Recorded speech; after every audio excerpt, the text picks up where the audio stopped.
Diskriminasyon. Ang ating mundo'y nababalot ng panlalait at panghusga.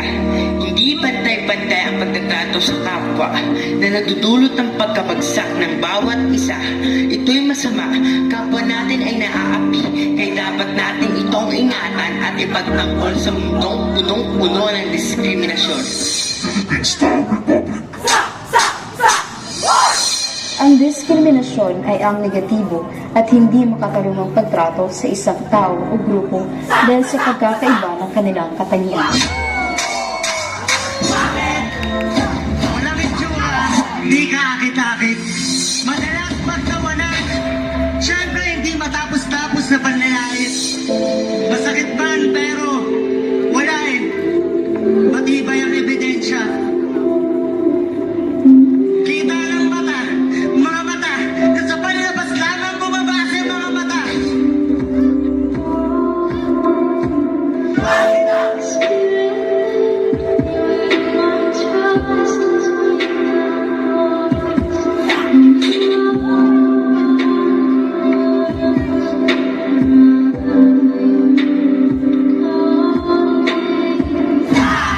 Dalawa, tatlo, hindi bilang upang maglaro.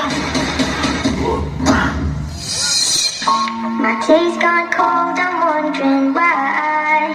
Got out of bed, the morning rain clouds up my window, and I can't see it all. And even if I could, it'll all be great. Put your picture on the wall, it reminds me that it's not so bad, it's not so bad.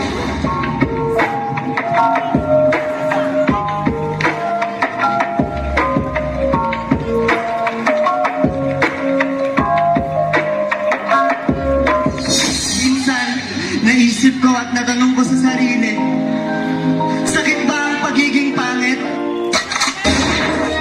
Kung ilang beses kong sinubukang kitilin ang sarili at nagpaagos ng dugo dahil lamang sa mga salita bumuukit sa aking buho dahil sa hindi ako matanggap at hindi ninatanggap ang panlabas kong anyo.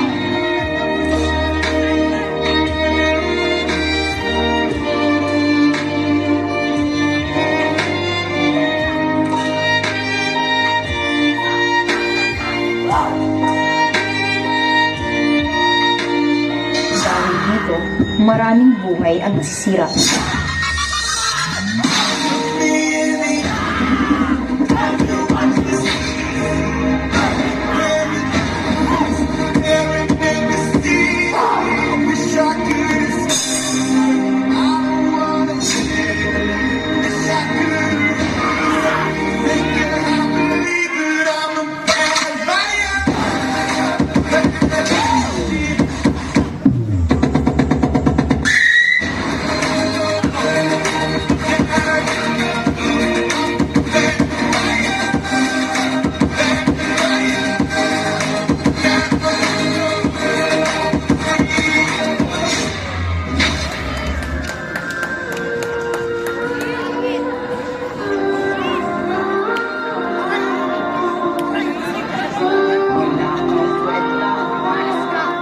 Pangit mo! Wala kang silbi sa mundo! Bobo! Duwag! Weirdo! Ang dapat sa'yo, mawala sa mundo! Dahil dito, maraming buhay ang nasisira. Maaari itong maging dahilan ng isang tao para siya ay magpadiwakan. Lahat tayo ay pantay-pantay sa mata ng Diyos. Ipalaganap natin ang pagmamahal.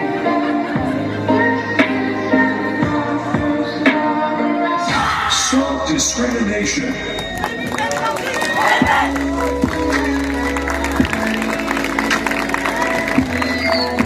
Ayun! Tapos